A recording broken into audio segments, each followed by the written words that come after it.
Welcome to this deep dive into today's key JSE announcements. We've gone through the SE&S releases, especially for you in the investment community. That's right.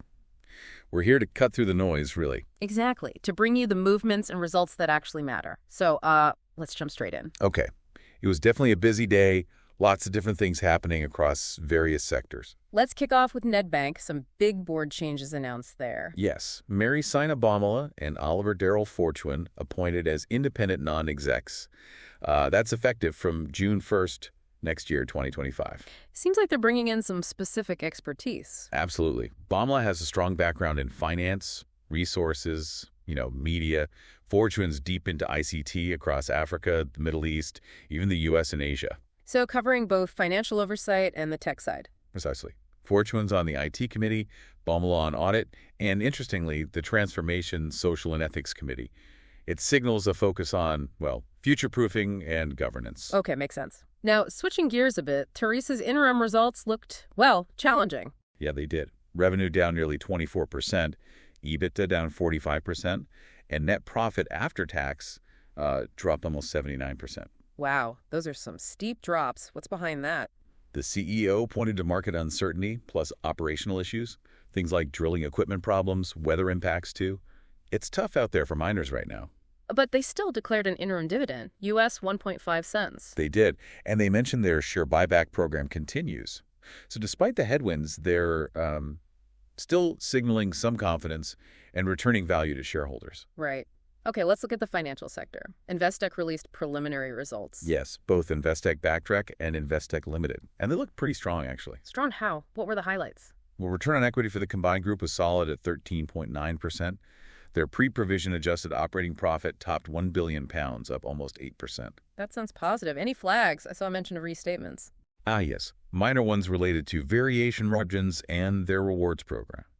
But, crucially, they noted no impact on the income statement or cash flow.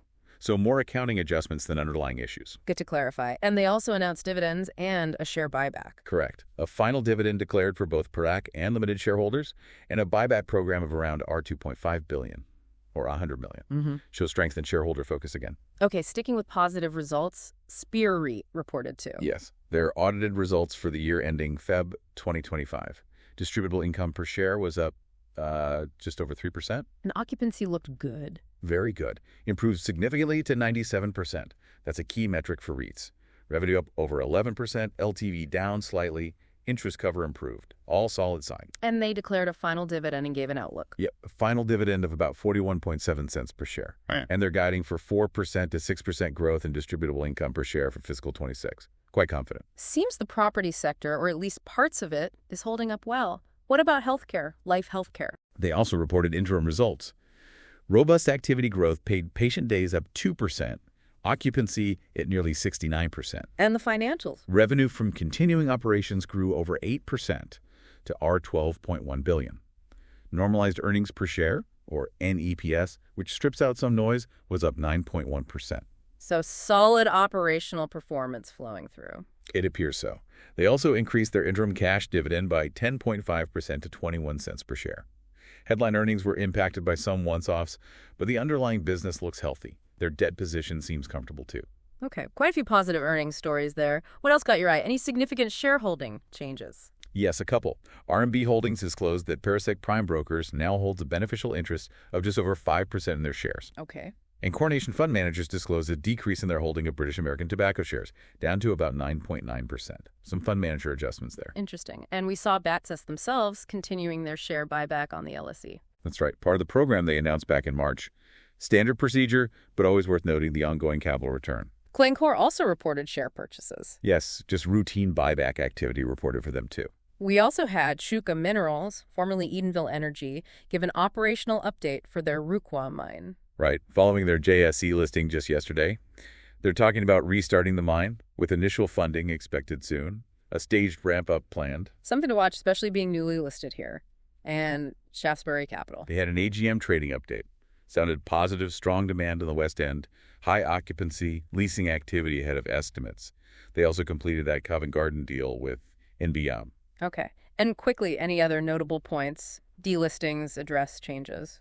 Yes. 10X is delisting some S&P SA Top 50 ETS securities, Andrada Mining changed their registered address, Collins Ltd shareholders approved changes to their MOI and director pay, and Investec Bank had several updates on warrants and offering circulars, lots of administrative items too.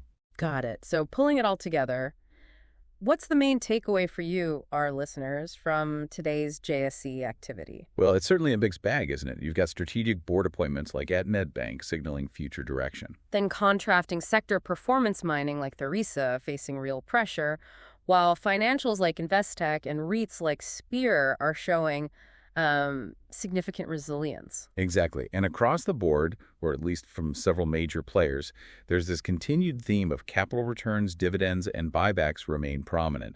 It shows a certain level of confidence, or at least discipline, despite uncertainties. So it really paints a picture of a market navigating different currents simultaneously. It does. And maybe that leads to a final thought for you to consider. We talked about international operations and LSE buybacks, for instance.